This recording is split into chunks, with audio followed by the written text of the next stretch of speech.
చూసారా జూనియర్ శ్రీహరి అంటారు చాలా మాస్టర్ నుండి వచ్చి చూడండి. మాస్టర్ ఉష్ అయ్యాక మనల్ని పలకరించడాలు ఏమి లేదండి.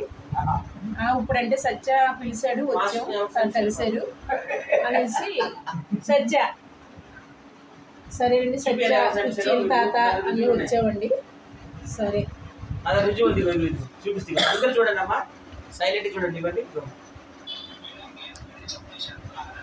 నేను సరదాగా చేసినది పెడతాను.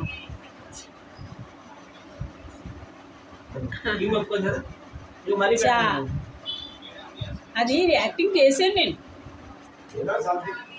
కాదు ఒకళ్ళు వేరే వాళ్ళు చేస్తే అది కూడా నేను చేసాను. అలాగే సాంగ్లు పాడతాం కదా, అలాగండి. ఇది శ్రీహరి వీరవాతను కూడా డబ్బులు ఇవ్వలేదండి. అడిగితే ఏమంటున్నాడో తెలుసా అండి, నేను శ్రీహరికి ఎప్పుడో చెప్పాను, మొన్న ఇస్తాను అమ్మ నెంబర్ చెప్పమంటే నువ్వు చెప్పలేదంట. 10వ తారీఖున ఇస్తాను అన్నాడు. చూద్దామండి తర్వాత, లేకపోతే శరణబాబు నేను పోలీసులు తీసుకుని వెళ్తానండి.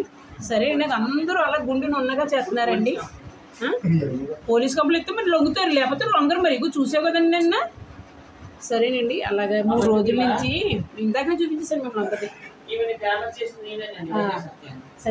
సత్య నన్ను హీరోయిన్ చేసాడండి. హీరో లేకుండా హీరోయిన్ చేసాడు. నాకు అదే ఆశ్చర్యం అవుతుందండి. సరేనండి అందరినీ పెడతాడండి సినిమాల్లో, నన్ను మాత్రం గుర్తుండదండి. పేర్లు ఎప్పుడు లాస్ట్ చదువుతాడండి నా పేరు. నాకు అందుకే కోపం వచ్చేది. నాకు విషయంలో నాకు కోపం వచ్చేస్తుందండి. ప్రతి ఓల్డ్ చెప్తాడండి లాస్ట్ రాకేష్ మిస్టర్ భార్య పేరు. చూసారు అసలు ఫేమస్ నేనండి. అందరినీ పెట్టుకొస్తాడండి. ఉషా అంటే ఉషా నేను కాకముందు వచ్చిందండి, దాని పేరు కూడా చెప్తాడు.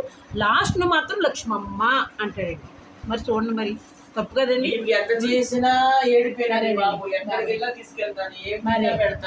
గొలుసులు ఇగో దిగేసాను. గొలుసు ఇదో 2 ఇదో మరి అది నేను చెప్పేదండి. అదేండి సరదాగా మాట్లాడుతున్నాం. ఏదైనా ఒక వీడియో అవ్వాలనేసి మాట్లాడుతున్నాం. సరేనండి, హాయ్ అండి, బాయ్ అండి, నమస్తే. వస్తాను, వెళ్ళొస్తాను. శ్రీహరిని కలవాలని పొద్దున్న నుంచి కాసి కూర్చున్నామండి. సరేనండి, హాయ్ బాయ్ అందరూ బాగుంటుందని నేను కోరుకుంటాను. సరే.